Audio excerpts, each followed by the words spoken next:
सरस्वती शिक्षा समिति पाली द्वारा संचालित ऑनलाइन शिक्षण सत्र 2020-21 में आप सभी भैया बहनों का हार्दिक स्वागत एवं अभिनंदन है। कक्षा सप्तमी विषय गणित के तीसरे अध्याय आंकड़ों का प्रबंधन, उनका हम अध्ययन पहले से करते आ रहे हैं। आज हम इसके दूसरे भाग का अध्ययन करने वाले हैं। पहले भाग में हमने इसके भाग समांतर माध्य का अध्ययन किया था। आज इसके दूसरे भाग में भी हम उसी का अध्ययन करेंगे, जो आगे वाले प्रश्नों का उदाहरण द्वारा। पाठ्य पुस्तक के प्रश्नावली 3.1 का 5वां प्रश्न, जो एक सारणीबद्ध रूप में है, उसको आज करेंगे। प्रश्न है, निम्नलिखित सारणी में प्रत्येक खेले गए अंकों को दर्शाती है। एक खिलाड़ी ए द्वारा खेले गए खेल में अंक है, खिलाड़ी बी द्वारा खेले गए खेलों में अंक है, खिलाड़ी सी द्वारा खेले गए खेलों में अंक है। और उसने यहाँ पर नीचे आधार पर 4 प्रश्न आपसे पूछे हैं, तो उन चारों प्रश्नों को हल करना है।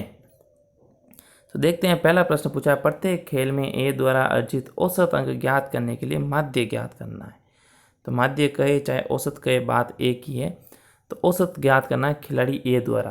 तो नीचे लिखे सभी प्रश्नों को हल करने के लिए आपको इन सभी का औसत ज्ञात करना है। तो पहला प्रश्न समझ आया है कि ए द्वारा अर्जित औसत अंक ज्ञात करने के लिए माध्य ज्ञात करो। तो यहाँ पर ए द्वारा 4 मैच खेले गए हैं, तो प्रेक्षणों का योग बटा प्रेक्षणों की संख्या द्वारा इनको हल करना है। फिर खिलाड़ी बी द्वारा भी 1, 2, 3 और 4 मैच खेले हैं, तो उसमें भी यही सूत्र लगेगा, प्रेक्षणों का योग बटा प्रेक्षणों की संख्या। फिर खिलाड़ी सी की बात करते हैं।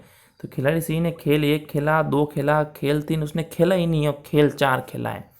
तब यहाँ पर खिलाड़ी सी के लिए जब आप औसत ज्ञात करेंगे, तब आपको यहाँ पर 1, 2 और 3 केवल 3 प्रेक्षण काम में लेने।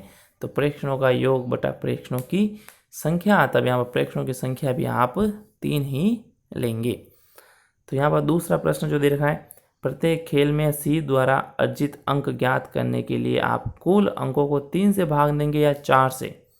तो यहाँ पर सी द्वारा हम 3 से ही भाग देंगे, क्योंकि सी ने चौथा मैच, यहाँ पर तीसरा खेल जो उसने खेला ही नहीं है, तो हमारे पास यहाँ पर आंकड़े नहीं है, क्योंकि सूत्र ये होता है कि प्रेक्षणों का योग बटा प्रेक्षणों की संख्या। तो यहाँ पर 3 प्रेक्षण ही है हमारे पास, इसलिए हम 3 का ही भाग देंगे।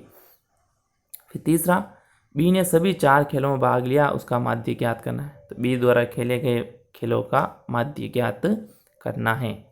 चौथा प्रश्न, किसका प्रदर्शन सबसे अच्छा है। तो तीनों का औसत ढूंढेंगे आप, और तीनों का औसत सबसे अच्छा होगा जिसका उसका प्रदर्शन सबसे अच्छा रहेगा। तो आइए अब हम बात करते हैं इसके हल की। तो पहले तो हमने औसत का सूत्र लिख दिया, प्रेक्षणों का योग बटा प्रेक्षणों की संख्या। हम क्या करेंगे, पहले तीनों खिलाड़ियों का औसत ज्ञात करेंगे। तो खिलाड़ी ए का औसत, चारों को जोड़ना और 4 का देना है भाग। तो 14, 16, 10 और 10 जोड़ने पर होते हैं 50। 50 में 4 का भाग दिया, उत्तर आया 12.5 अंक। इसी प्रकार खिलाड़ी बी का औसत ढूंढना है। तो 0 + 8 + 6 + 4 और 4 का भाग दिया, उत्तर आया 18/4 का। उस हल करने पर 4/5। इसी प्रकार खिलाड़ी सी का ढूंढना। तो खिलाड़ी सी ने 3 मैच ही खेले हैं, तो हमने उसके 3 आंकड़े लिए और 3 का ही उसमें दिया है भाग, उत्तर आया 10.6। तो भाई यहाँ पर आप इन तीनों के औसत को देखते हुए पता लगा सकते हैं कि किसका प्रदर्शन सबसे अच्छा रहा। तो हम कहेंगे खिलाड़ी ए का औसत सबसे अधिक है, अतः खिलाड़ी ए का प्रदर्शन सबसे अच्छा रहा। तो इस प्रश्न को आप कक्षा कार्य के रूप में हल करेंगे। बात करते हैं आज के गृह कार्य की। तो गृह कार्य में प्रश्न संख्या 5 के आगे 6, 7, 8 और 9 इन प्रश्नों को आपको हल करना है। यहाँ पर आंकड़े दे रखे हैं, उनका पहले सबसे अधिक और सबसे कम अंक पहचानना है, फिर उनका परिसर ढूंढना है जो हम पहले भाग में पढ़ चुके हैं, और फिर उनका माध्य ढूंढना है। इस वाले प्रश्न में भी इनका माध्य ज्ञात करना है, प्रेक्षणों का योग बटा प्रेक्षणों की संख्या। 8वें प्रश्न में भी आपको परिसर ज्ञात करना है।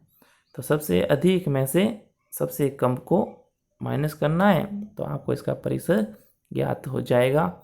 फिर उनका माध्य ज्ञात करना है, तो माध्य प्रेक्षणों के बड़ा प्रेक्षणों की संख्या। तीसरा प्रश्न, कितने दिन वर्षा माध्य से कम रही। तो जो माध्य का आपके उत्तर आएगा उसके आधार पर पहचान आए कब कब जो है वर्षा माध्य से क्या रही, कम।